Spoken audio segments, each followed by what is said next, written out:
Hi, welcome to the CAD Dimensions podcast for additive manufacturing and, just additive podcast. Additive, sure. We don't have a name. We don't have a name yet, so if you could actually comment any name recommendations for the podcast, that'd be great.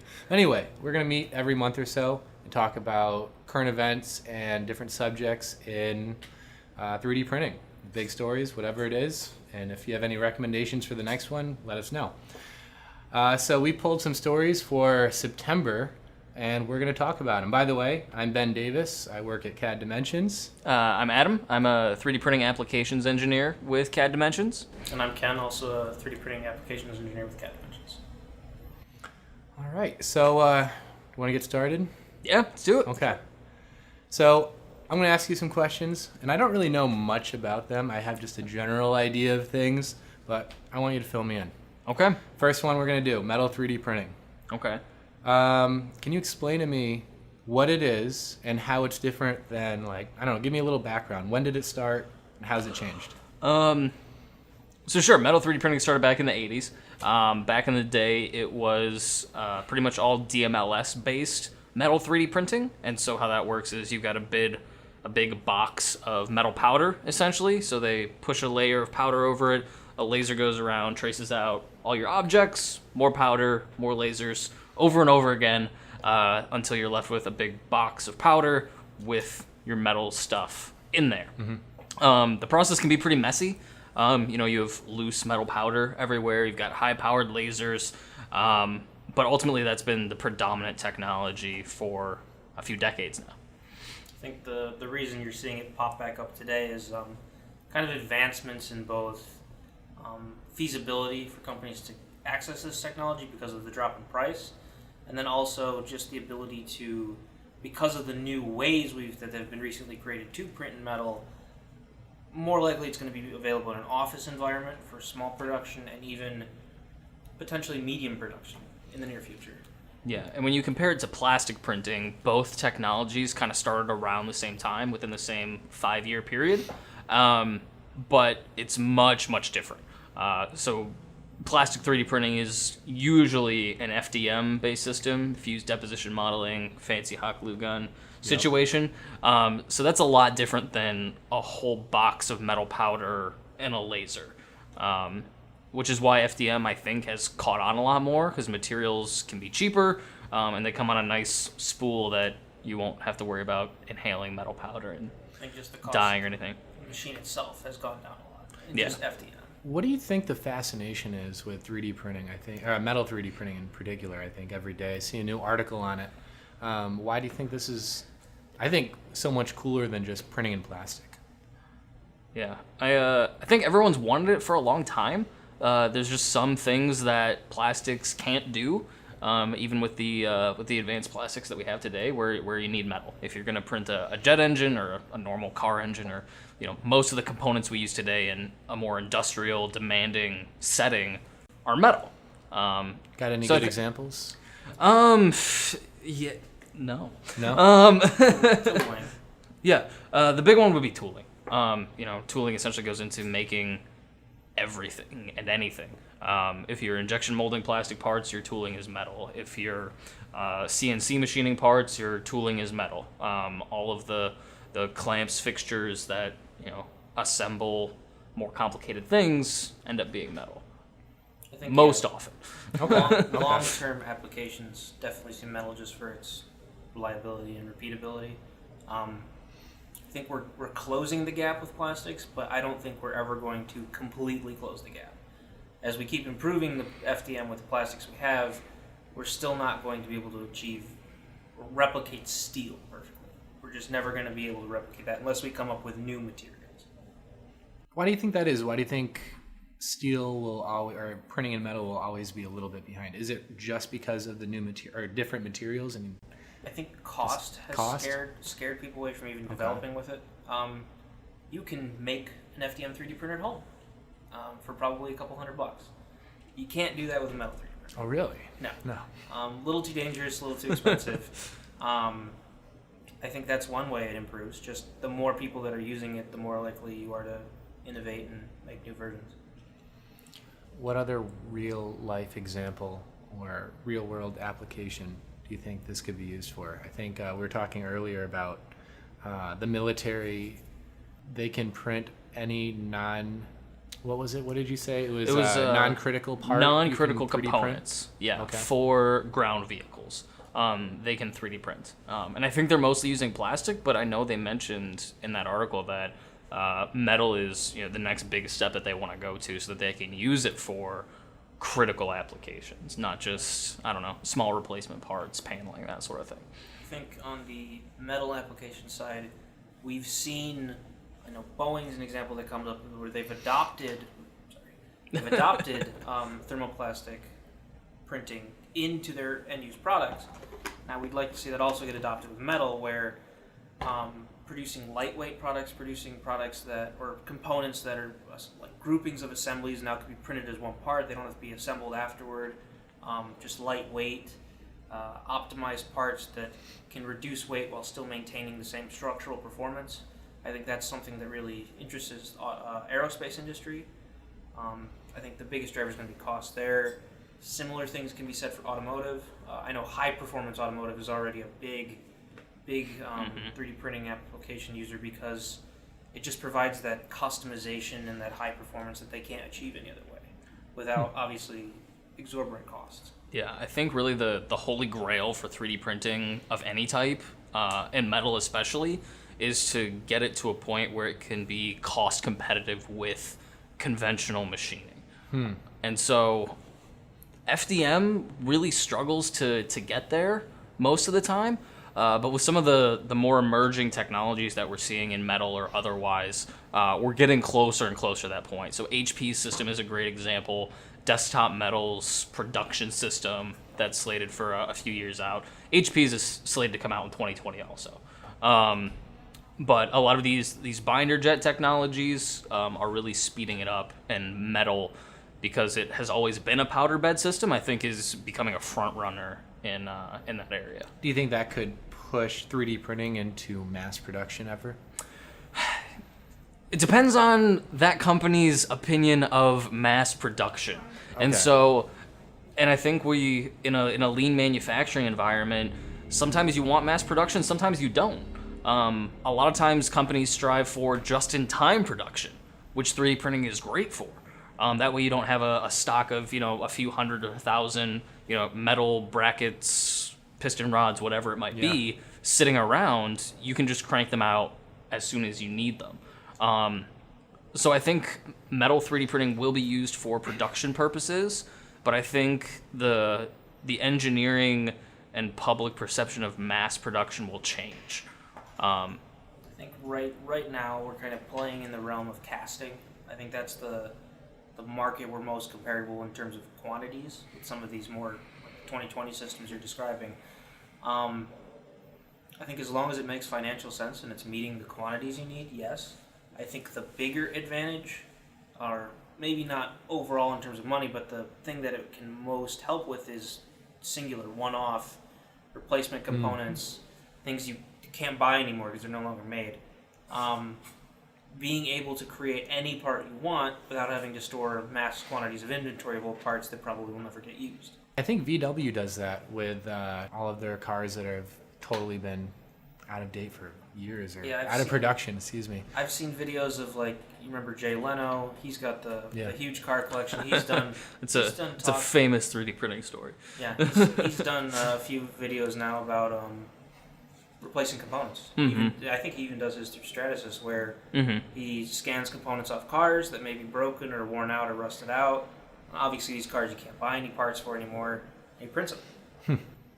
Yeah. Side note: some of the cars he has, they have airplane engines for the engine. Yeah. What? Oh, that's so cool. Oh my gosh! He has some really cool cars. If it's wacky, he's in. Yeah. Okay, last question on 3D print, metal 3D printing.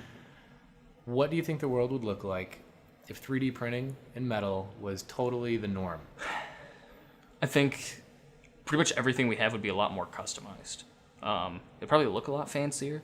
There's just a lot of geometry restrictions around conventional milling or casting or anything like that. Not to say that metal 3D printing doesn't have its own set of restrictions, again, depending on the technology, but you just have so much more freedom, and you can customize it to a specific application or a specific person's needs. I think the other thing would be lead times. You'd see drop kind of uniformly, especially on the custom side or more small quantity production. Just being able to produce things in hours as opposed to weeks. I think that could significantly change the industry. So more customized parts, shorter lead times, fancier designs. Yeah. So sort of like the Jetsons. With, You could say that, yeah. Design type. Okay. All right. No flying car yet. Have either of you heard of printing in cement, 3D printing in cement? Yeah. I've seen it a few times. Yeah. There was this one instance, not one, but there's this story that just came out. The Marines printed out a building in 24 hours. Okay. Barracks, yeah. It took 2 guys and 1 3D printing machine in cement, and it saved half the time and half the manpower. Okay. What do you think of that? And do you think it's a good idea? I don't know. I'm on the fence on this one. I think it's really cool. I think 3D printing in concrete has definitely caught more and more popularity. I think there's got to be a story about 3D printed houses every month at this point as more people try to play with it. I'm just not sure it's got that widespread of a use outside of this story. So I think, obviously, like you said, for this application, it makes sense for the barracks. There's very specific applications where it makes sense. I think the one I tend to lean towards is the developing world. Being able to produce larger quantities of houses, not complex houses, just basic structures, couple rooms at most. And instead of having to have a construction crew travel all over, you just have a couple people, 2-3 people to run the machine and just drag this machine around. And based on the pictures I've seen of some of these machines, they're not that crazy complex. You just set them up, define the area you're going to print in, and go. I think maybe it's important to draw the line between 3D printing a shelter and 3D printing a home. I think in this case, we're really 3D printing a shelter. We're 3D printing a barracks. We're probably not, running a bunch of indoor plumbing and electrical utilities and installing windows and high efficiency furnaces. I don't know. Mm-hmm. And some of them there are that I've seen. You're totally right on that. But in the developing world, it's not necessarily a home like we think of in the United States. These are shelters. And I think in those applications it could serve a lot of good. But I really struggle to see it being economically feasible to walk into a 3D printed town, just a casual another suburb of Syracuse. I really struggle to see that ever make sense financially. And I've seen some, crazy out there ideas of, we're going to 3D print it with a team of coordinated drones all distributing a small amount of concrete, and we're going to have one robot, distribute the first 2 layers, then another one. I think it's too much. I don't think it'll really compete with different forms of making buildings the way we see buildings. I really like it, though, for what you said is developing countries. Mm-hmm. I have a construction background, and one big problem we always have, especially recently with such a low unemployment rate, is we do not have enough manpower, let alone skilled labor. Mm-hmm. So these simple 3D printed houses, I think in a developing area where you probably don't have a lot of skilled labor, I think it's a fantastic idea. But getting into anything more complicated, I think the human element is still definitely needed. Mm-hmm. But that's not the only type of 3D printing that the military does. Okay. They also recreate parts for vehicles, like you said. Mm-hmm.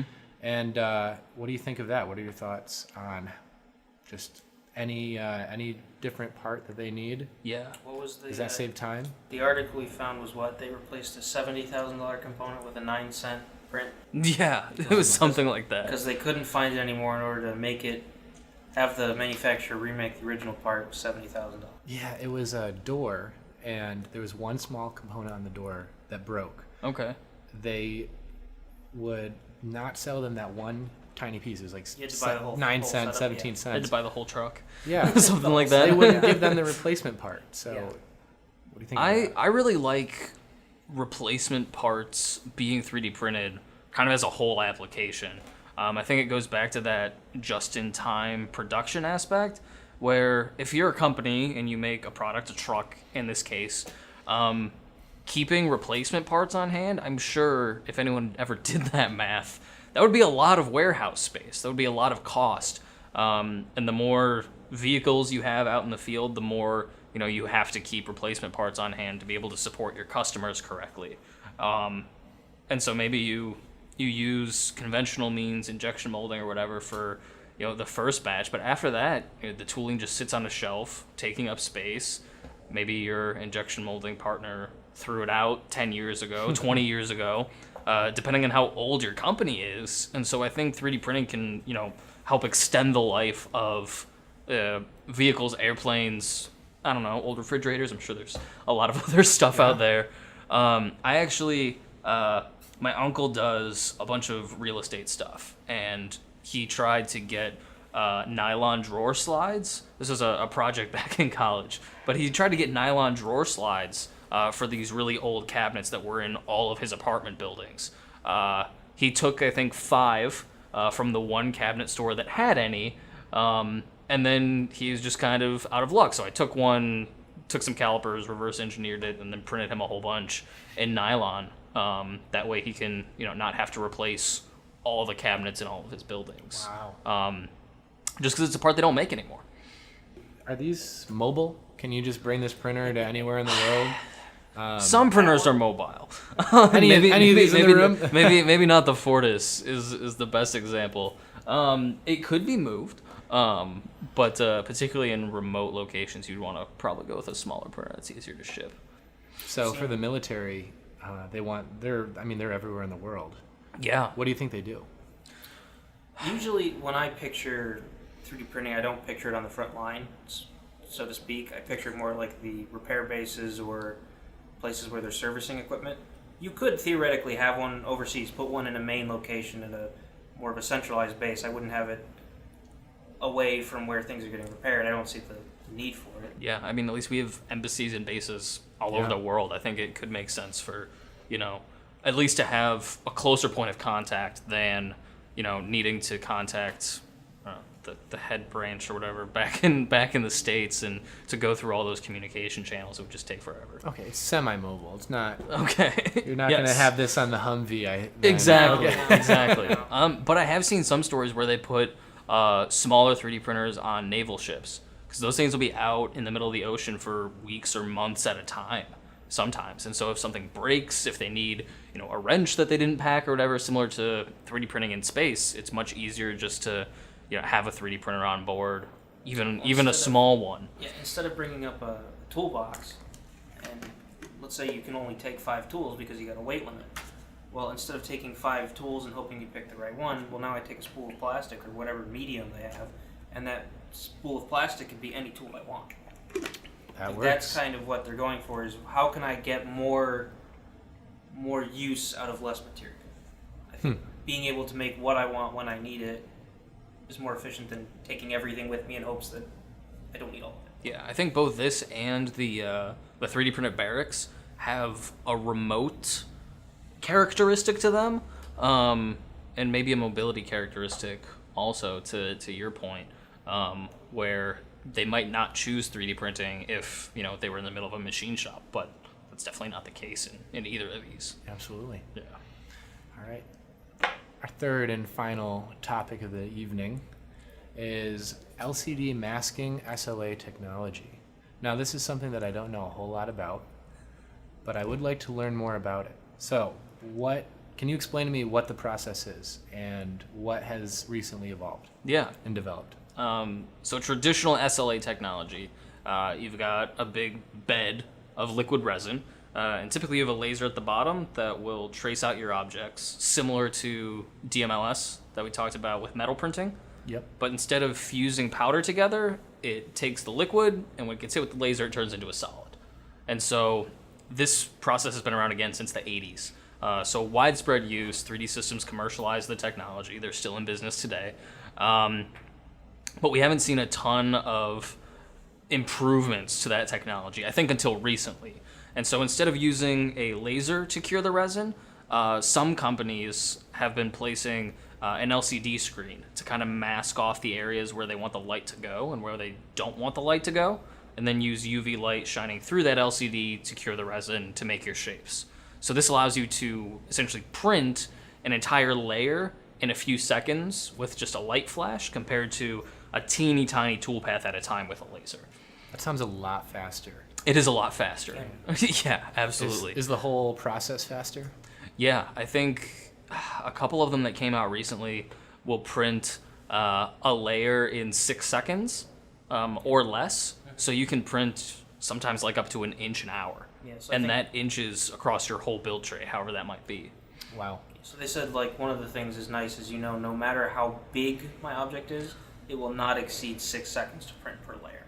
Mm-hmm. I think that's something where when you're doing a laser-based system, the time is, I wouldn't say exponential, but it increases as your size of your part increases. Yeah, or an FDM-based system, either one of them. A lot of the times people like to throw around 3D printing means no cost for complexity, but if you've worked in the industry just a little bit, you'll realize that that isn't true, at least depending on your technology.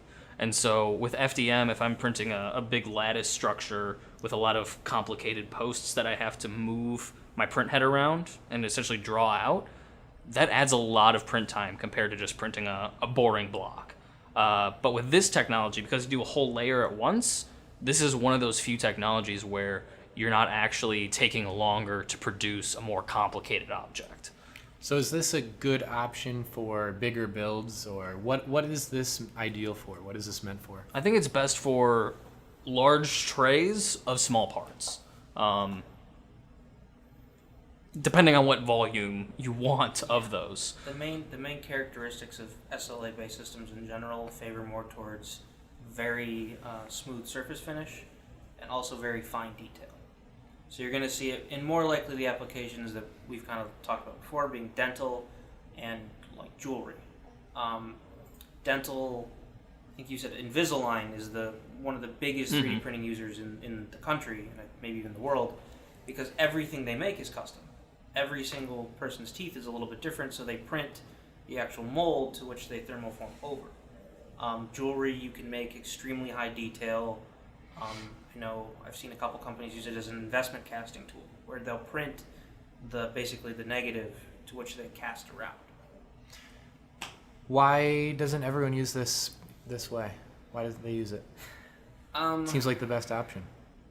Do you mean for which application? Yeah. Just all applications? It's pretty broad. I mean, you said that it prints faster than the normal hot glue gun method. Yes. Yeah. Depending on the object. Yeah. It always depends on the object. If you've got something that's really complicated and you need fine detail on, you're going to be better off going with a system like this one. Okay. What are its drawbacks then? It tends to be a really messy process, a lot like traditional SLA. You're pulling your model out of this bath of goop, essentially. Vat of resin, a vat of liquid resin. So that liquid resin is still there, and it's kind of in a thin coating all over your parts. And so unlike an FDM system where your parts are safe when you pull them off the build tray, you're going to want nitrile gloves. You might want a respirator because the stuff tends to smell bad. And then they have to be washed. You have to pull all the support materials off by hand. Then they have to be post-cured. Depending on the model, could take 30 minutes, could take 4 hours. I think the biggest thing that in all of manufacturing in general is the time to print or the time to CNC or whatever method does not always reflect the time to the finished part. So with FDM prints, sometimes we can literally just pop it off the machine and you could use it for whatever you want. Other times, if it's complex, we might have to throw it in the wash tank for a few hours to dissolve away supports. With SLA systems, there's a required amount of post-processing. Like you said, you have to cure it, you always have to remove supports. There's second curing. It's never just a straight off the machine. Oh look, I've got my final product. Okay. Yeah. So even though the printer itself is fast, that doesn't mean the time to actually get from when you've designed the part to get the part is the fastest in all cases. Yeah, I like what you said where it's not the print time, it's the time to final part. Because I can get excited about new 3D printing technologies and how fast they are, how detailed they are. But at the end of the day, if one system gets you a part in an hour and another system gets you a part in the hour, but it's 3 steps, it doesn't actually matter how fast it prints. True. And what is that comparable to? What does CAD Dimensions have that can print anything like this? It's most similar to our PolyJet systems. Yeah. And so it's both a UV cured resin, but with our systems, the resin is completely contained, which is a big advantage because it solves the mess problem.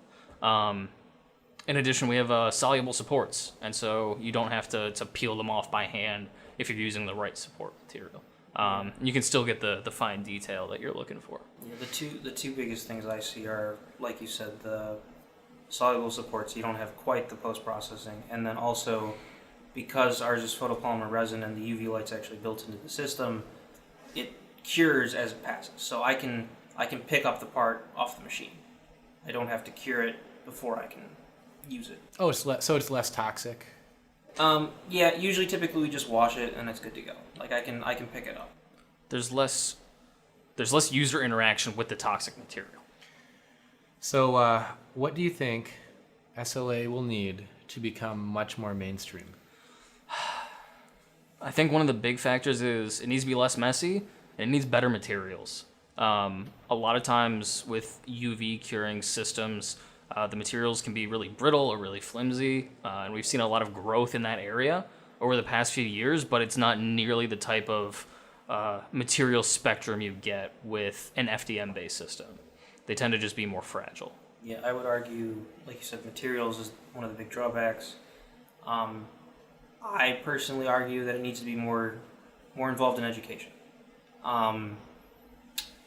When we look at FDM systems were in my high school. They're probably mainstream now. I think just about every high school has a MakerBot or some form of little cheap FDM system. It's a big claim. You think every high school has an Not FDM every system. It's becoming, I'm just challenging you a little bit. I agree. Yeah, They're definitely a lot more accepted. They're more commonplace. It's not. You wouldn't be surprised to see one there. Mm-hmm. SLS, I would be very surprised to see one there because when you're talking about having students handling chemicals, it gets a little hairy really fast. I mean, you're looking at a lot more safety. You're going to need to have the PPE, supervision, constant supervision. You're never going to have students working with a SLA machine without some kind of instructor nearby. What happens if they spill it on them? Students walking with just a bucket of resin. What happens? You're going to need to wash that off. Okay. I mean, like, if they don't, give me worst case scenario. I don't know entirely what the worst case is. Yeah. Is it burns? The resins are usually an irritant. Yeah. So it's probably going to be itchy, scratchy, red, puffed up. Yeah. Your body can actually develop like an allergy to a lot of these chemicals. And so if you touch it once, then you can't even smell it. Otherwise, your body will kind of freak out. The materials can be sticky, so it's going to be hard to wash off. It's bad. It's bad stuff. Now, here's one other thought I had on this. Okay, so what type of light? You said an LCD screen. Yeah. And then it starts to harden? Yeah. Now, what type of light is emitted from the sun? And if No, that's what I was just thinking of. Could you you spill it all over yourself, and then sunlight hits you, and Don't you're run just outside. caked in this resin. No. We went a dark place, Ben.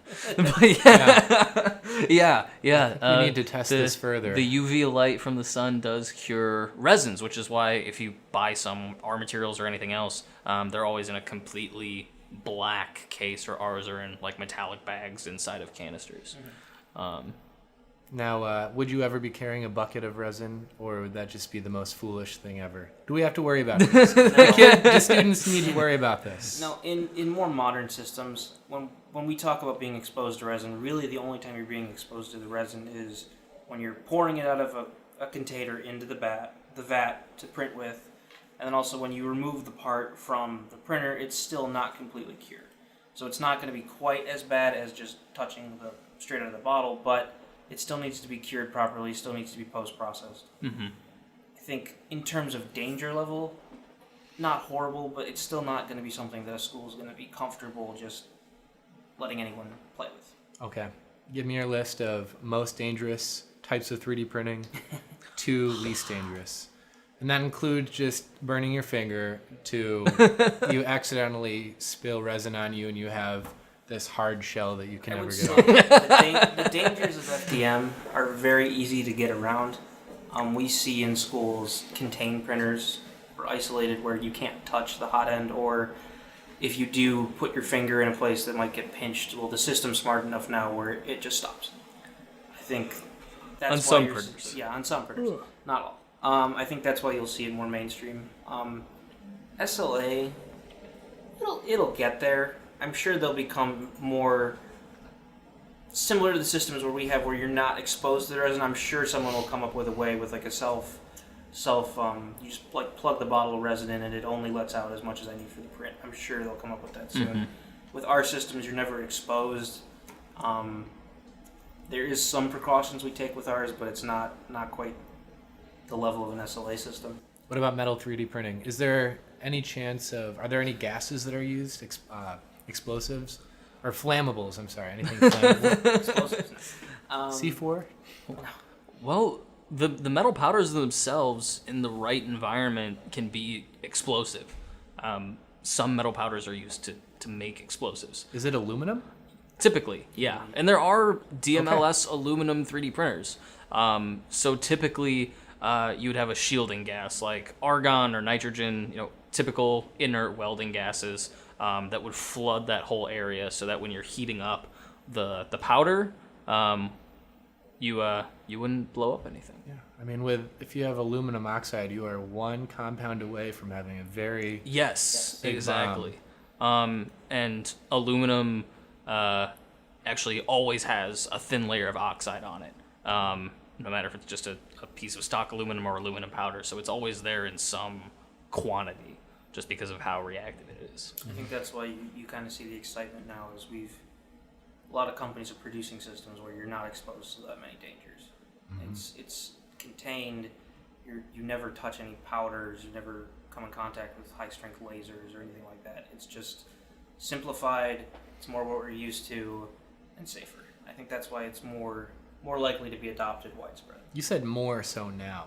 What did the 3D printing industry used to look like? We haven't. Was it dangerous? More than it is today. Yeah, more. I think by far, FDM is the safest, cheapest, most widely accepted form of 3D printing, which is why when companies like Desktop Metal start to marry FDM 3D printing with metal 3D printing, that's when people get really excited, because you don't have to store and process metal powders. It's relatable. It's what I'm familiar with, so it's no different than the system I'm using in my head. I'm just using metal now. I think that's why it's intriguing. I don't have to take into special design considerations, that kind of stuff. That'd be cool. Before we go on, I just want to say thank you for coming on. I'll see you next month. And I think next month we should bring on some examples Okay. of different 3D printed objects that we just talked about. Okay. Yeah. If we have any. Also, if there are, I think I said this at the beginning, if there are any better names that you have, because I didn't really give a good name, I really would love to hear any recommendations, any subjects that you want us to talk about. I think one subject I'd really like to talk about next time is 3D scanning and reverse engineering. I guess we can do that. Yeah. We'll see. Bring in the scanner too. Oh, could we do that? Could we try to do something? No, okay. I'm that's not too comfortable much. promising anything. Okay, that's not a promise. Never mind. But anyway, thank you for watching, and we'll see you next time.